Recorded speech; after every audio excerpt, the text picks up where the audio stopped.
Hey everyone, my name is Bharat Michandani and I'm part of the communications team at INSOFE.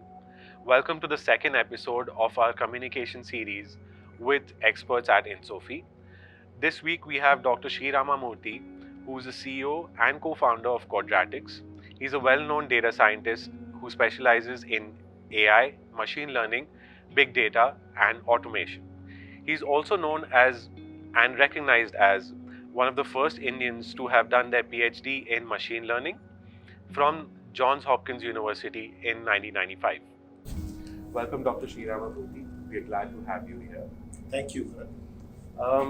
So, jumping right into a proper question answer round, since you do specialize in big data and AI, what is the connection between big data and computer science? Big data was a term that was coined primarily for businesses to understand what the field is trying to accomplish. But if you look at it from a computer science perspective, it is about scaling. So scaling to more computation, scaling to more storage, scaling to more types of data, scaling to better security, scaling to better speed of assimilation of data or computation of data. So that way, it affects every part of computer science, from networking to CPUs to data processing, etc. Okay, all right. Since you've worked on various consulting projects with various firms, globally recognized firms, what is a skill set that most companies look for in a data scientist? Great question. See, the consulting projects typically are from different verticals. So, manufacturing, healthcare, banking, and financial services, to new areas like, let's say, ecological preservation and advertising, and so on. So, the expectation from a data scientist is that first thing is they should have the common sense to be able to get into a new field, understand a problem, and try and apply the data related techniques they know to it. The second is that they should have enough confidence in their area of work that they can not just solve a problem, but also bring to speed decision makers within the client organizations who may not be very familiar with AI and machine learning. So communication is something that is expected, the confidence in their work area. The other is attention to detail. Data is all about detail. The devil is in the details. So we are looking for people that can understand the intricacies of the data at a client organization. The last point I would say, last expectation is understanding that solving a data science problem or an AI problem is an end-to-end process, from the place of understanding the customer requirement all the way to deploying real-time or production solutions. So this requires a team to work with. So we expect that, the clients expect that the data scientists understand this entire end-to-end requirement, even though they may not have the skills, and that they have the ability to work with a team of, let's say, half a dozen people, 10 people, 20 people, 500 people, whatever is the size of the project, and work with them as a team. Data science no longer is a one-player game. Right. It's a team effort, and it's also about adaptability with each sector, if I would take it as. So, in that case, how is INSOFE paving the way for future data scientists? What is it that we are doing to help create the best data scientists in the industry today? Great question again. I think the differentiation, in my mind, I have been teaching at INSOFE for over a decade now. And in my mind, the differentiation starts in the classroom, where the people that are educating are people that have many, many years of experience in the industry. So the coverage is never academic alone. It has academic depth, but at the same time, real world examples abound in the curriculum and the coverage. And when you take the way that the examinations are held. I'll take hackathons, for example. These are end-to-end problems that are comparable in their complexity with the problems that we see in the industry. And so a data science student is expected to understand the end-to-end complexity if they are looking at a hackathon problem. Many a time they're working alone, sometimes they're working in a group, so the team dynamics also they are able to bring in the division of work across players in the team that is solving. And a hackathon or any of these tests, when you solve a real world a problem with real world complexity, you're also expected to defend the way that you have solved it and make a case for the models that you have built, and make a case that is understandable to business, understandable in business language. So the vivas and the discussions happen not just in technical terminology but also in the way that business users can understand. This is how we are trying to inculcate in students a sense of understanding business problems, understanding end-to-end solutions, and having the technical wherewithal to solve them. All right. So in that case, from your consulting experience, all the projects that you worked on, do you bring about those real-world examples in the classroom? As we said, hackathons and projects that they have to work on. There's a lot of real-world problem solving that goes on. So, from your consulting experience, do you get aboard those examples as well? Absolutely. That I feel is a critical part of the classes that we teach. So, just to give you an example, in the first classroom, whenever I'm interacting with a new batch of students, what I try to find out is what domains they represent, because here we get students from education, banking, healthcare, pharmacy, telecom, agriculture, everywhere, armed forces, so on. So we try and understand the domains that they are from, so that all the examples that are quoted from that point onwards consciously are quoted in those domains to engage that student, to sort of inspire them to think beyond the job that they were doing in that field before, into how to apply data science to what they have done before. And the other thing we try to do is not to shy away from showcasing experience that they have from their previous, let's say, pre-INSOFE time. They may have done, let's say, they may have been a chartered accountant before coming to INSOFE.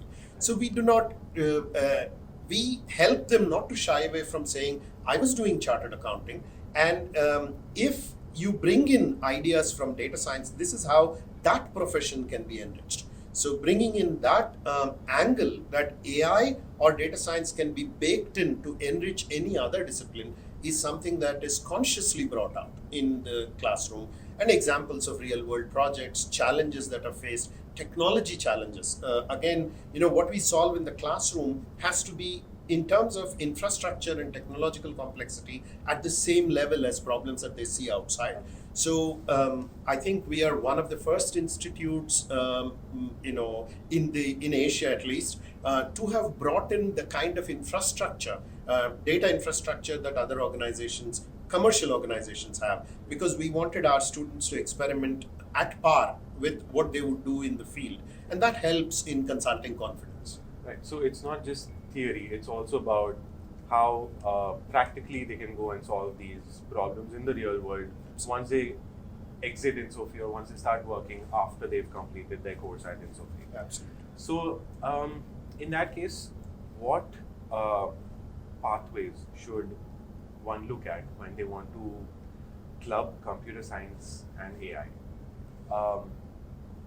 And what are the benefits of pursuing a master's or probably any course in this niche of a field, according to you? This is a rapidly expanding field, Bharat, and many career options are coming to fore. We have had, we are witnessing that the monolithic role that was imagined at the turn of the millennium as data science being one of the most appealing areas, that now got split into multiple lanes. And we are seeing, say, people who have done computer science engineering who want to get into hardcore ML engineering. So where you learn machine learning tools and combine it with your experience in software engineering and become an ML engineer. Right. Or we are seeing people with, let's say, a degree in management, degree in economics, degree in statistics, who would come in and learn, let's say, data visualization, advanced data visualization. And just for advanced data visualization, there's so much of opportunity across disciplines.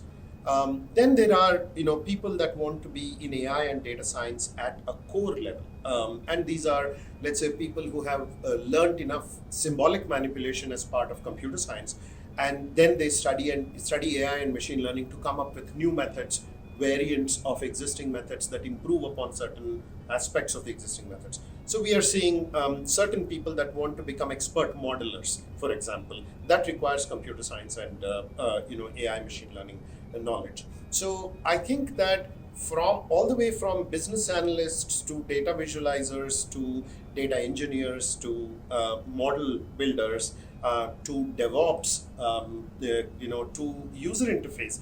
How do AI systems have user interfaces and user experience, which may be very, very different from regular software. So we are seeing those also coming. So I think there are a variety of pathways now. The menu is much larger to choose from, Right. Which is to be expected because the workforce we want to train is also very large. Correct. I mean, the term data science, as opposed to how it was used 10 years back to what it is now, there's a vast difference in how people look at this term. Yes. It started off being called big data and then went on to being data science. And I'm pretty sure it's going to evolve from here. Why should someone look at a master's in this particular field? I mean, why is it important for someone to take a step further from what they're learning in the classroom right now? Oh, that's a great point. Bachelor's teaches you basic knowledge and practice skills. Data science, by nature, is an experimental field.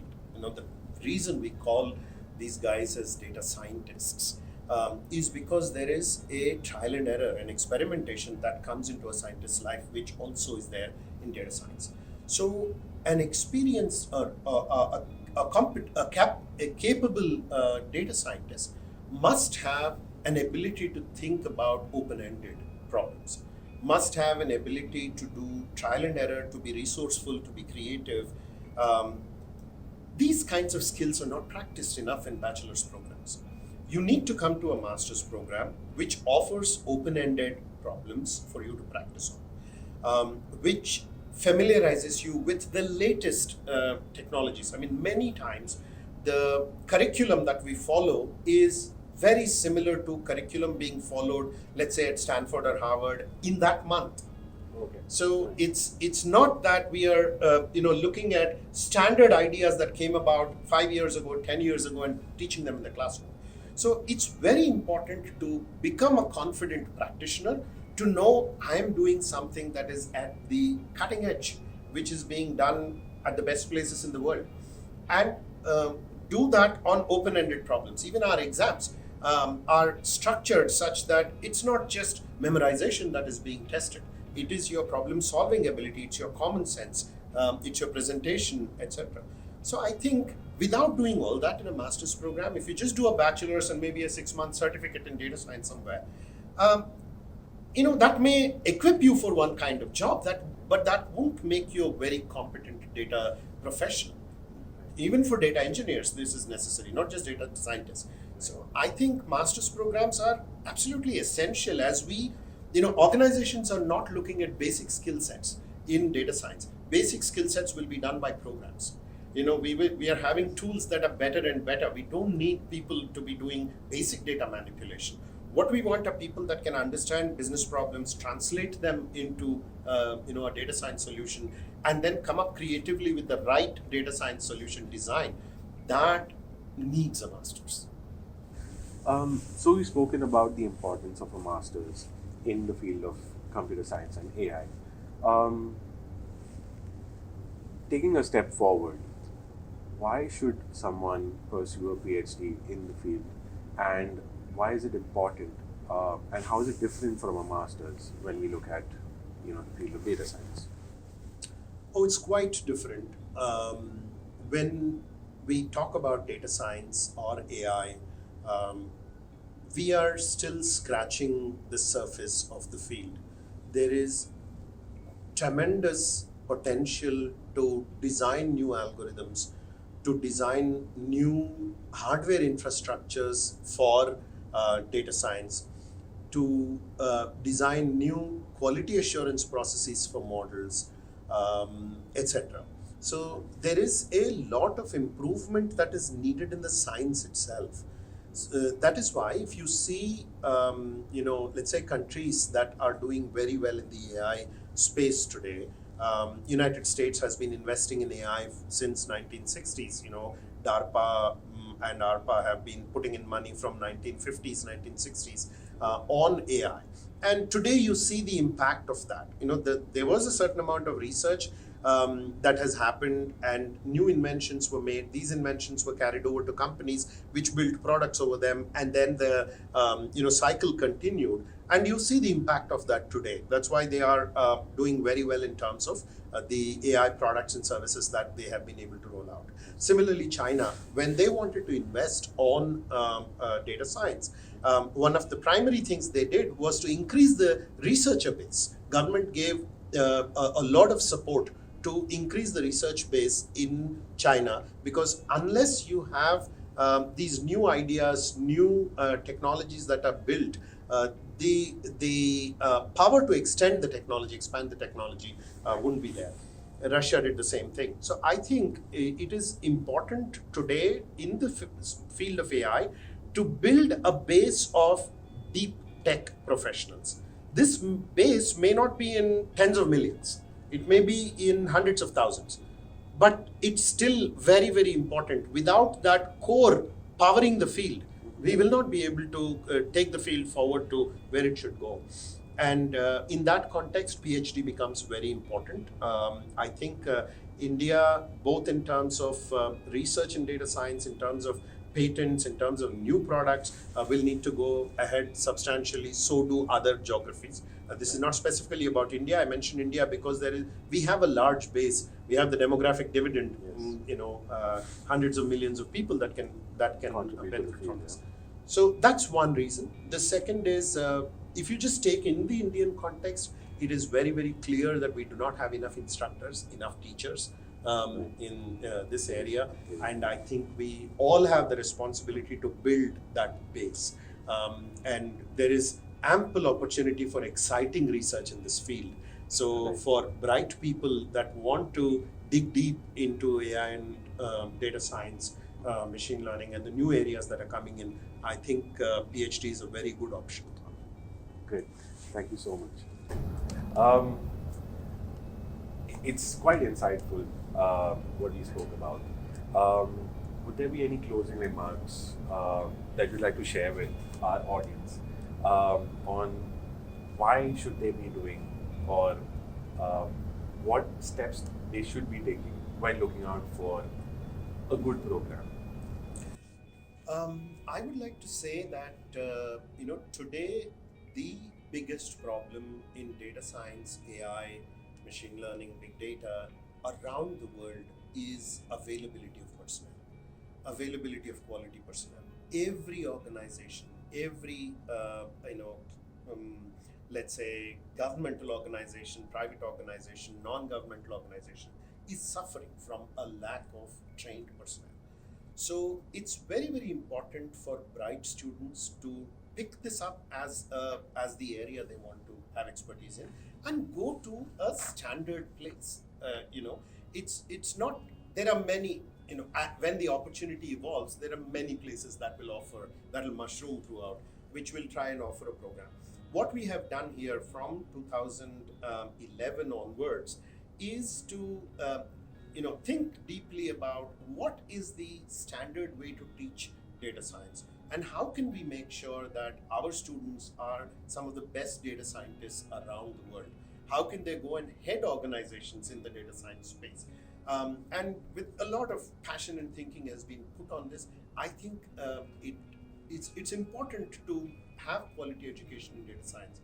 Organizations expect that from students today. Thank you for tuning in. In this video, we spoke about how AI and computer science come together and what are the career opportunities in this field. Also, why doing a master's and a PhD is really important in this niche of a field. For those of you who missed out on our last session, it was on how people from different engineering backgrounds can pursue data science and still make a career out of it. So stay tuned. We have a lot more in store for you. Every week, we're going to pick a niche in the field of data science and have an expert talk about this. So, see you.